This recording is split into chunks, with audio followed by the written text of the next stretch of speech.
Assalamualaikum warahmatullahi taala wabarakatuh. Salam bahagia, salam pertemuan, selamat petang, selamat beristirahat di hujung minggu. Apa khabar anda semua?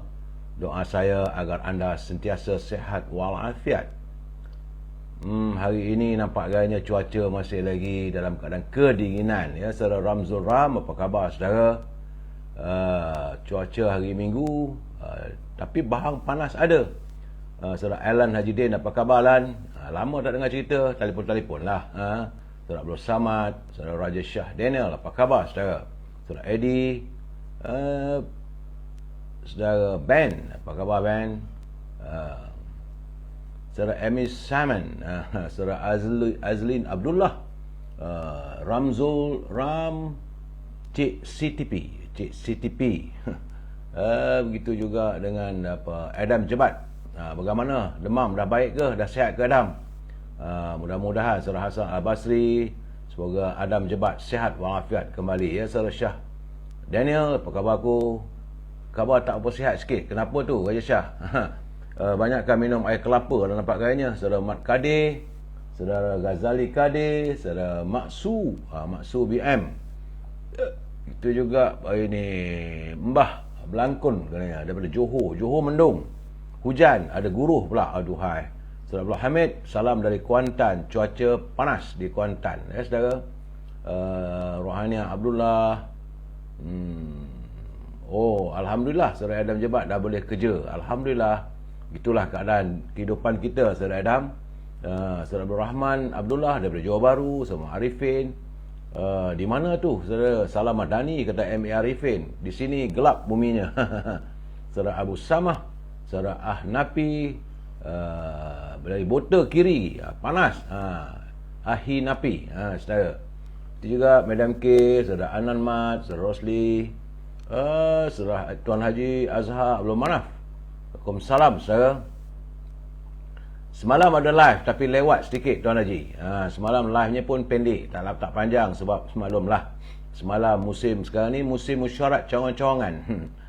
Saudara Amy Saman daripada Tasik Biru Kundang, katanya guruh Tasik Biru Kundang guruh berkumandang. Saudara Tuan Haji boleh layari dalam muka buku saya, tak ada masalah. Cuma sebab saya katakan selalu, kalau boleh like, share dan subscribe. Bila saudara like, saudara share dan saudara subscribe, maka notifikasi akan muncul setiap kali saya bersiaran dengan anda. Tuan Haji Azhar, saya pun dah beri penjelasan awal semalam. Saya kata semalam bersiaran lewat. Tapi hari ini insya-Allah seperti biasa jam 9.30 malam kita bertemu. Ada banyak perkara-perkara yang perlu kita bincangkan bersama. Persoalan politik negara yang nampak gayanya kebejatannya bertambah-tambah. Amy Saman, saudara, ada benih kelapa ni dalam berdatuk kot. Saudara Lamli, Khaisara, Yaya Armin, Rosli, YBD, saudara Mustafa Muhammad. Terima kasih saudara Azlin Abdullah.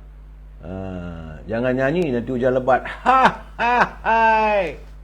Tak, saya tak menyanyi. Saya bukan seorang penyanyi, tapi kadang-kadang terpanggil. Salah Saleh daripada Parit Buntak. Short formnya PRT BNTQ. Terima kasih saudara Salah Saleh daripada Parit Buntak. Saudara Mat Zain daripada UK Perdana, baru hujan lebat. Di UK Perdana hujan lebat saudara ya. Di saudara Basirun Mahmud. Begitu juga saudara Muhammad Zain dan saudara Puan Nur Hayati, saudara Abdul Malik Yahya, saudara Puan saudara Jamal alias Abdul Latif, saudara Mak Syarim Tanjung Rambutan mula mendung. Saudara Muhammad Mon Syarim, dia kata di Tanjung Rambutan Perak cuaca mula mendung. Berhati-hati dengan keadaan cuaca yang tak menentu saudara. Begitulah keadaannya. Petang-petang ni minum apa? Saya hari ini makan kuih ni. Kalau saya lihat, ini kuih kegemaran saya sebenarnya. Kalau dulu Alaya Ramah ibu saya, dia panggil bekang tepung. Tapi sekarang ni tak tahu apa dipanggil. Maklum sajalah. Itulah kuih petang saya hari ini. Alhamdulillah, rezeki itu ada. Saudara Zanggi Putih. Ingat saudara, rezeki tidak pernah salah alamat. Saudara Norizan Said, salam dari utara. Cik Mai dari mana, Cik? Saudara Norizan. Baik saudara, kita hari ini berbicara sedikit tentang apa anak-anak sekarang ni saudara. Saya lihat anak-anak kecil sekarang ni, mereka begitu bijak. Ini yang menghairankan saya. Mereka bijak dalam usia 5 tahun. Mereka sudah advance ataupun terkehadapan dengan menggunakan media sosial, telefon bimbit. Anak-anak kecil usia 5 tahun, 6 tahun, mereka lebih laju daripada kita. Saya pun kadang-kadang tengok cucu saya gunakan telefon bimbit, bermain dengan macam-macam gadget-gadget yang ada. Saya geleng kepala, saya kata bijak sungguh. Bukanlah kata cucu saya bijak. Saya yakin anak-anak kecil lain juga tentu mereka lebih bijak daripada kita. Dah tua-tua nak makan lembut-lembut je. Betul Saudara Mak Zain. Kalau start cerah, dia kata panah lit-lit. Orang Kedah, panah lit-lit Saudara Ishak Sunny. Saudara, dalam usia 5 tahun hingga 6 tahun mereka bijak malai internet dan bermain dengan gadget-gadget. Sebenarnya saudara, ada baik ada buruknya. Baiknya apabila mereka pemikiran, otaknya berjalan, saudara. Tetapi perlu diingat,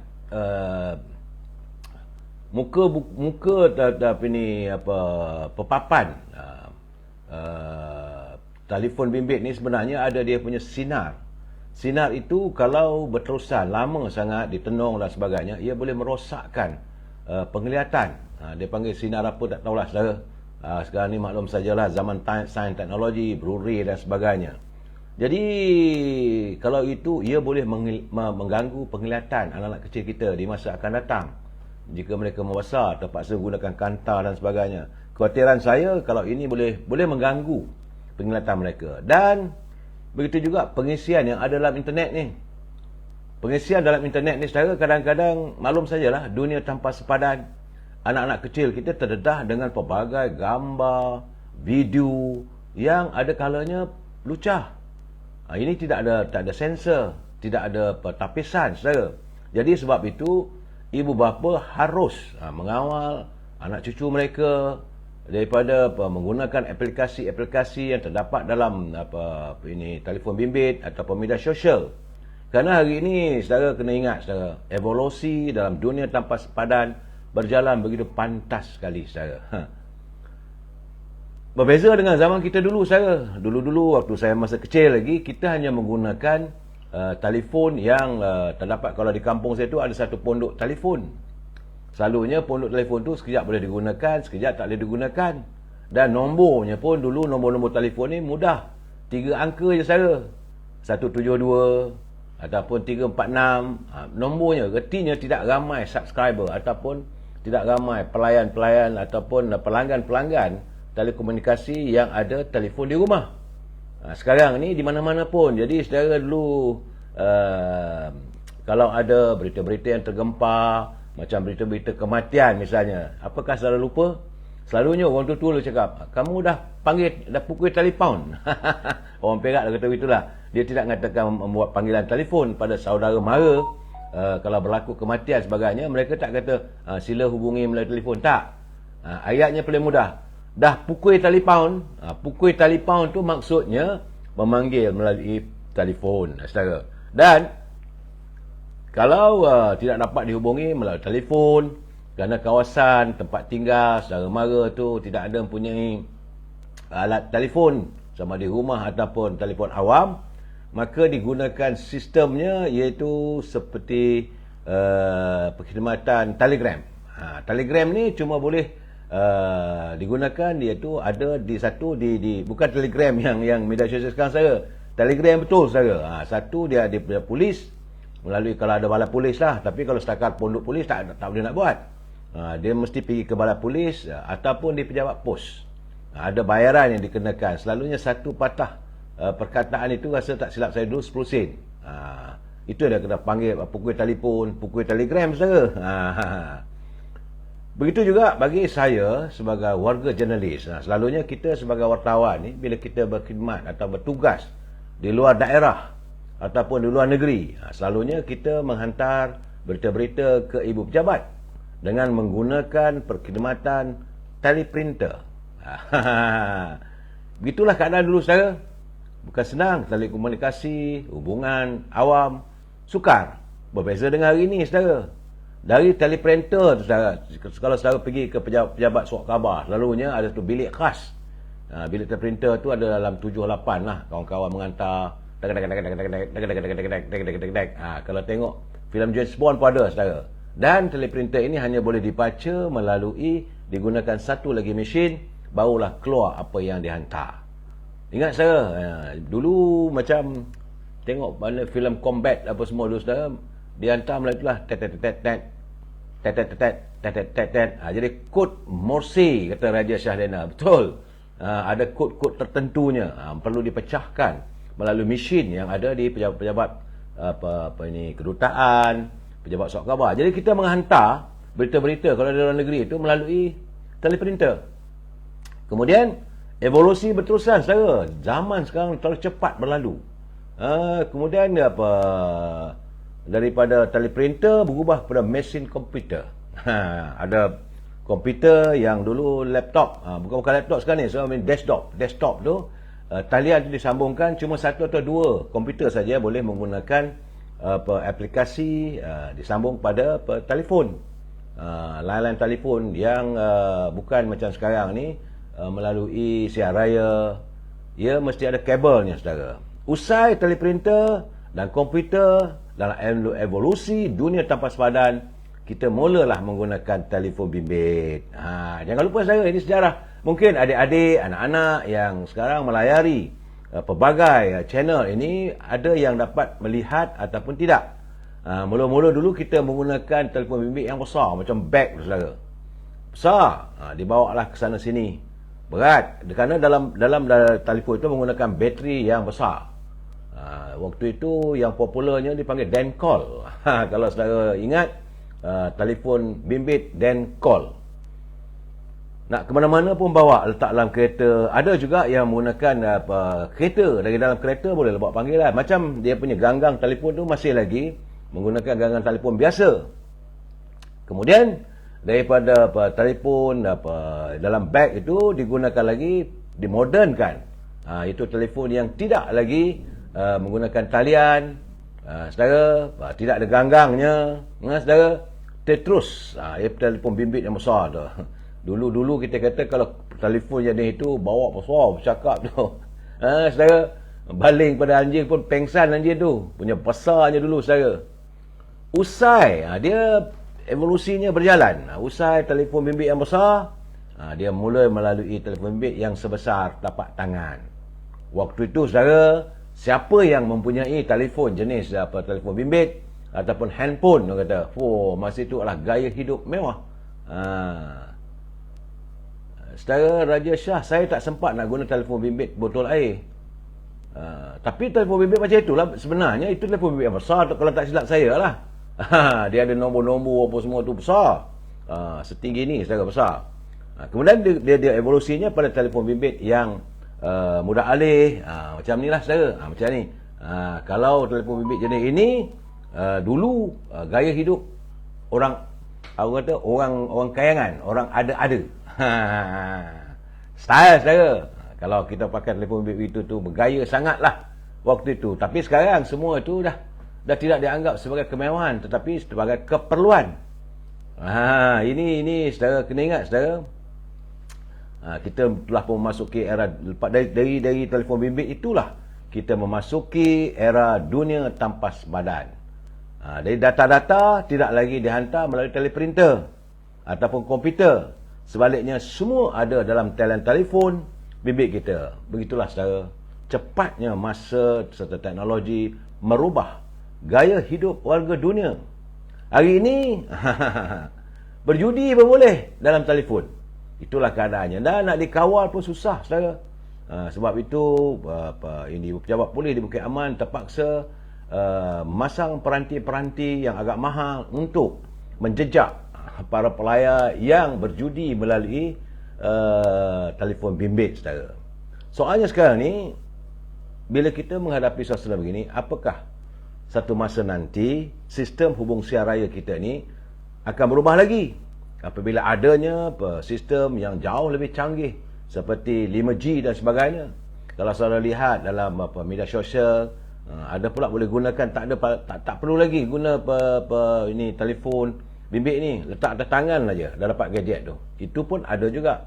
Dunia semakin berinovasi, saudara.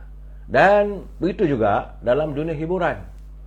Dulu kita kalau nak dengar radio, nak dengar lagu-lagu, dulu ada radio, saudara. Kalau selain radio, kita ada gramophone.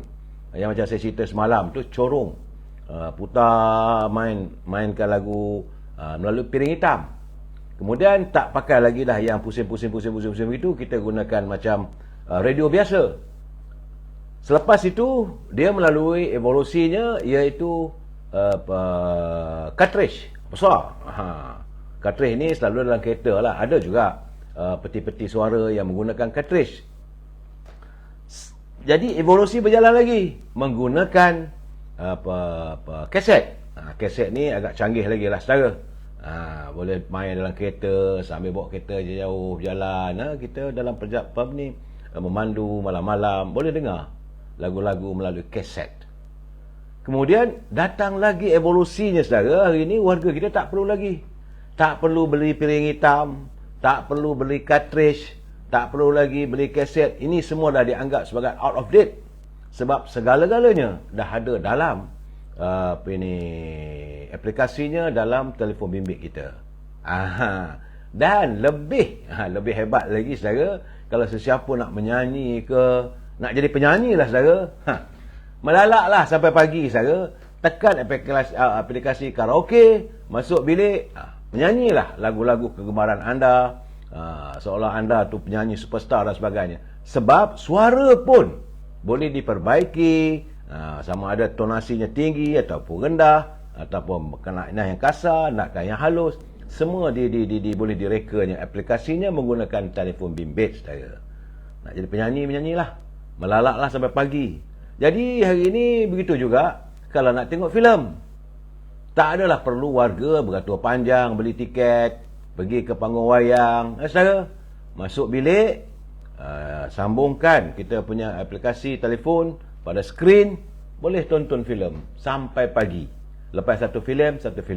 Di sinilah saya lihat kadang-kadang permasalahannya apabila filem-filem ini sudah tidak lagi ditapis.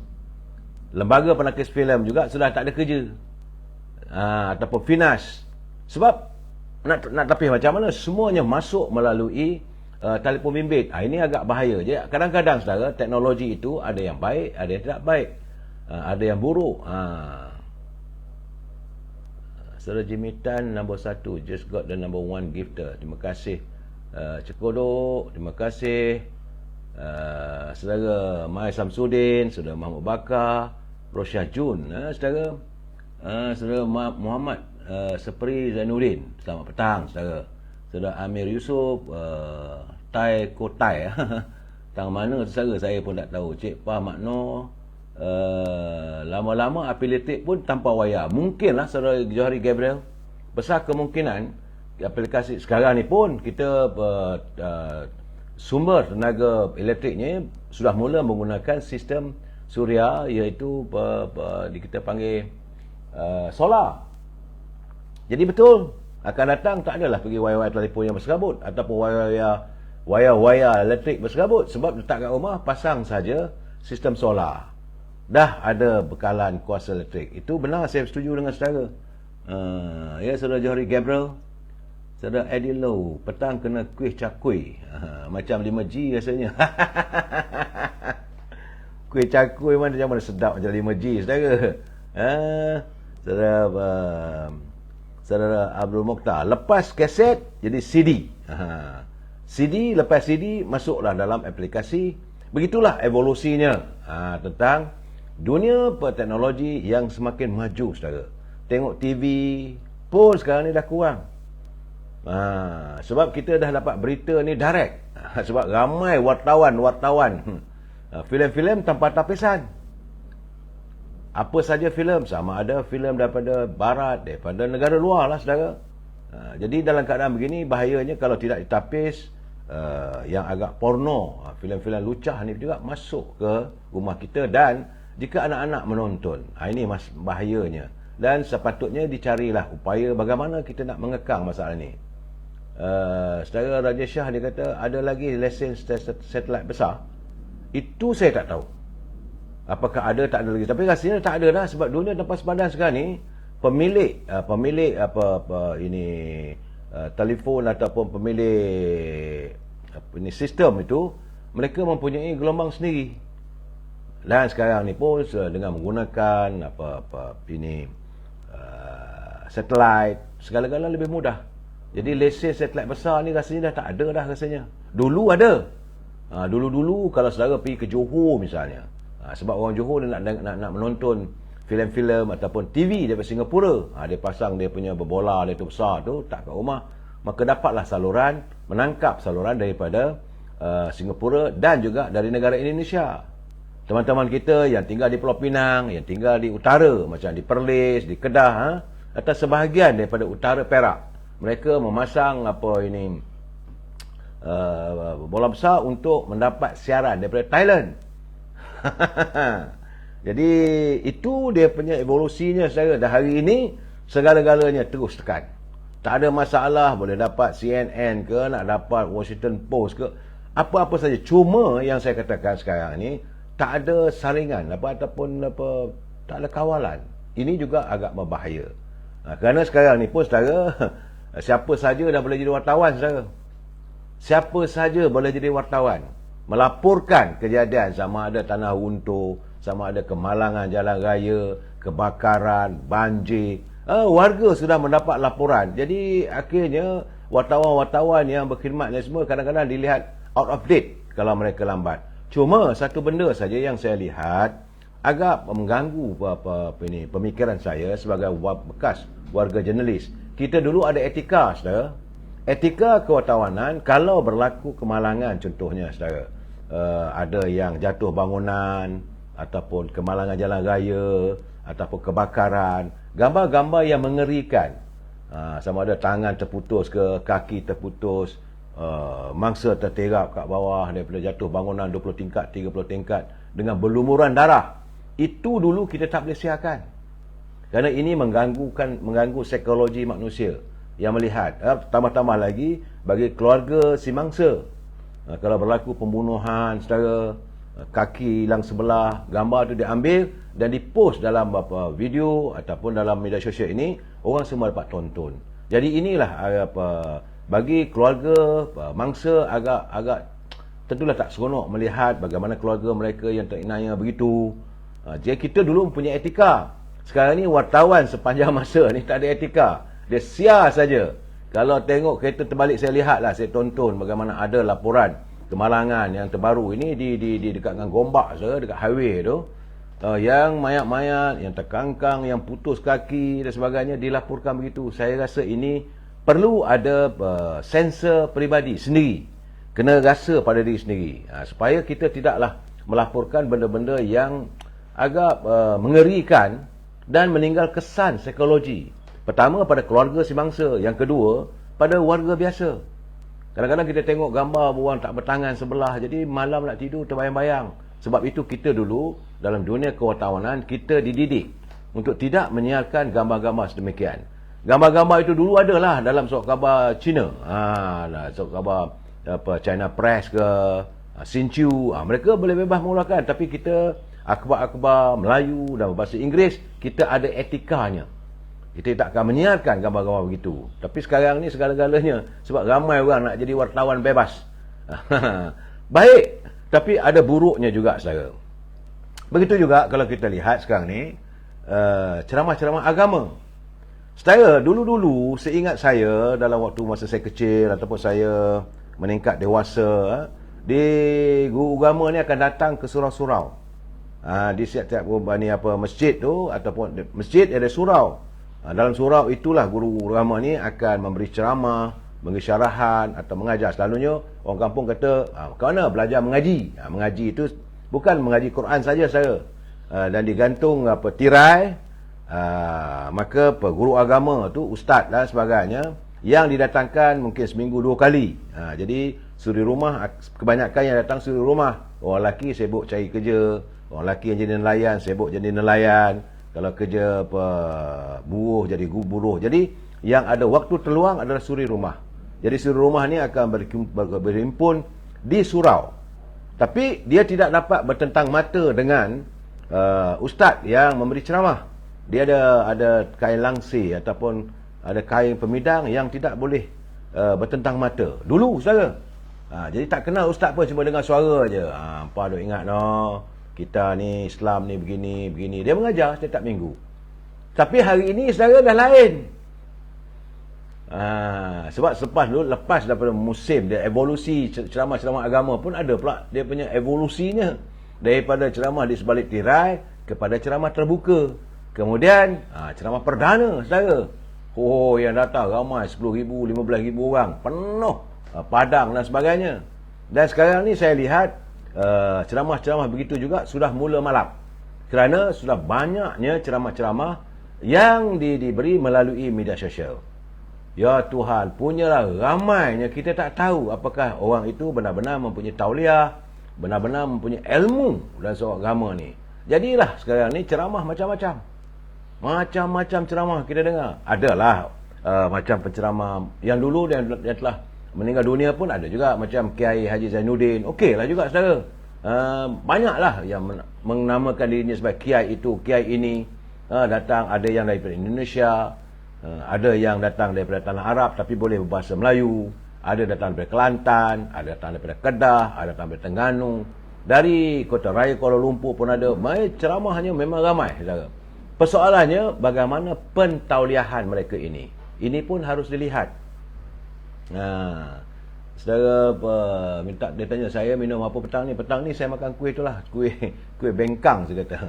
Jadi dalam soalan begini kita bercerita tentang bagaimana kerana media sosial yang ada dan mudahnya warga dunia mempunyai akses untuk mendengar. Saya tak tahu sama ada ceramah itu baik atau tidak, tapi kebanyakan memanglah mengajak pada jalan kebenaran, mengajak supaya warga kita sentiasa ingat pada Allah SWT dan tidak menyalahi unjuran kehidupan. Saudara, Kiai Sejuta Umat Kiai Zainuddin MZ, Raja Shah Daniel memang saya adalah peminatnya. Boleh katakan dia dah tak ada. Jadi kadang-kadang saya malam-malam sebelum tidur saya buka balik, sebab dia akan masih lagi ada lagi, terasa seolah dia masih hadir. Cara dia memberi ceramah itu amat menyentuh perasaan kita dan begitu jelas. Kadang-kadang kita ketawa, ada kata-katanya yang menyentuh hati kita, kadang-kadang memberi kesedaran, tapi tak ramai Kiai Sejuta Umat ni, saudara Raja Shah. Tetapi yang ramai ni kadang-kadang anak-anak muda. Saya tidak tahu, kebanyakan dari Indonesia pada saudara, dan dia masuk dalam kita punya gelombang media sosial ini, kita dapat akses. Saya dengar kadang-kadang ada yang agak-agak, kadang-kadang yang tidak ada logikanya, ada bercanggah. Contoh, saya bagi contoh lah, ada penceramah-penceramah mungkin kesedapan dia memberi ceramah dalam media sosial ini, dia menceritakan bagaimana perkembangan Islam dan sebagainya, seolah membayangkan baginda Rasulullah SAW sentiasa berada di bumi Mekah, sedangkan baginda Rasulullah melakukan hijrah berada di Mukim Madinah, sehinggalah baginda wafat di Madinah. Tapi cara penceritaannya itu, ini keadaannya kadang-kadang saya melihat ada unsur-unsur yang boleh memesongkan. Tidaklah ini mesongkan fakta. Sebenarnya fakta kita umat Islam sepatutnya ingat sesuatu yang dilontarkan itu mesti bercorak fakta. Sebagai contoh lah, ada penceramah bila ke saya dengar tu, tapi sekarang dah tak ada dah, mungkin dia dah delete saudara. Ada anak muda, bila dia sedap berceramah, dia kata Quran ini ialah perubahan ayat Al-Quran ini dijilidkan daripada dalam kitab ialah Osman, zaman era Osman, bukan zaman Umar Al-Khattab. Tapi dia kata bila dia ambil balik Quran lama tu, dibakar, lepas tu abunya dicampak dalam Sungai Nil. Saya dengar tu, mana ada logikanya? Sungai Nil di Mesir, Khalifah Osman ni dia di Madinah. Jadi saya benar-benar macam inilah kadang-kadang, ya fakta-fakta, bukan kesedapan mereka bercerita. Tak salah, tetapi saya rasa mesti ada pemantauan. Jadi setiap ceramah-ceramah agama yang masuk dalam media sosial ini perlu ada pemantauan. Kita khawatir dan bimbang nanti ceramah agama ni berterusan. Yang kita tak ada, macam sekarang ni negeri-negeri mengeluarkan syarat. Kalau kamu nak bercakap, kalau mau beri ceramah agama, mesti dapat tauliah daripada kerajaan-kerajaan negeri. Tetapi kalau di media sosial macam mana? Ini masalah yang saya lihat sepatutnya dipikirkan bersama, saudara. Jadi petang-petang begini kita melihat evolusi dunia tanpa sepadan, evolusi peranti-peranti telefon bimbit ini daripada anak kecil seusia 5 tahun, 6 tahun mereka sudah ada akses dan mereka bijak mengendalikan media sosial ini, mereka mengendalikan gadget-gadget telefon bimbit sampailah mereka besar. Bila mereka besar menjadi anak muda, anak belia, anak dewasa, mereka terdedah pula kepada gambar-gambar, video-video yang saya rasa tak seharusnya, tak sesuai dengan budaya kita, budaya porno. Memang kita di Malaysia ni diharamkan aktiviti itu, tapi bila dah dunia tanpa sepadan, seharusnya ibu bapa carilah jalan untuk memikirkan bagaimana kita mengekang agar kehadiran dunia tanpa sepadan ini, kehadiran peranti-peranti komputer, peranti sekarang ni dah pakai laptop, dulu besar, sekarang ni boleh bimbit mana-mana, sekarang ada tab lagi yang kecil lagi, boleh dengar tengok dengan jelas. Ini keadaannya, saudara. Terima kasih Saudara Ramli. Saya petang ini saya cuma sekadar mengingatkan, sambil-sambil kita mengimbau masa silam tentang perubahan. Mungkin adik-adik kita yang dalam usia 20 tahun, mereka tidak berkesempatan melihat perkembangan daripada gramofon bertukar kepada CD, bertukar kepada kita panggil kaset, bertukar. Tapi hari ini segala-galanya mereka tonton melalui telefon. Juga jangan lupa kita melalui budaya, rentas budaya ini, ada budaya karaoke yang datang daripada negara Jepun. Di Jepun, saudara, kenapa karaoke diwujudkan di Jepun? Kerana untuk menghibur ataupun sebenarnya untuk para suami tak balik rumah awal. Warga di negara Jepun, kalau suaminya pulang awal, itu satu benda yang amat memalukan bagi keluarganya. Kerana lelaki itu akan dianggap, suami itu akan dianggap pemalas. Jadi mereka akan berusaha untuk lewat balik rumah. Yang kedua, kerana mungkinlah jauhnya, mereka tinggal dalam 200-300 km jauh daripada tempat kerja, menaiki telefon kereta api laju. Tetapi mereka akan pergi ke tempat-tempat yang ada karaoke, berhibur seketika sebelum sampai ke rumah. Sebab itu diwujudkan karaoke ni. Karaoke datang asal daripada negara Jepun, saudara. Saudara, jadi saya mengharapkan para ibu bapa, jagalah anak-anak muda kita, jagalah anak kecil kita di saat terjahan dunia tanpa sepadan ini. Pastikan telefon bimbit ataupun segmen-segmen maupun channel-channel yang dilayari oleh anak-anak kecil kita ini benar-benar bertepatan dengan kehendak kita yang boleh mendidik mereka. Saya selamat menyambut petang. Wabillahi taufiq wal hidayah. Assalamualaikum warahmatullahi taala wabarakatuh. Selamat berhujung minggu. Jumpa jam 9:30 malam nanti, kita berbicara soal politik. Terima kasih.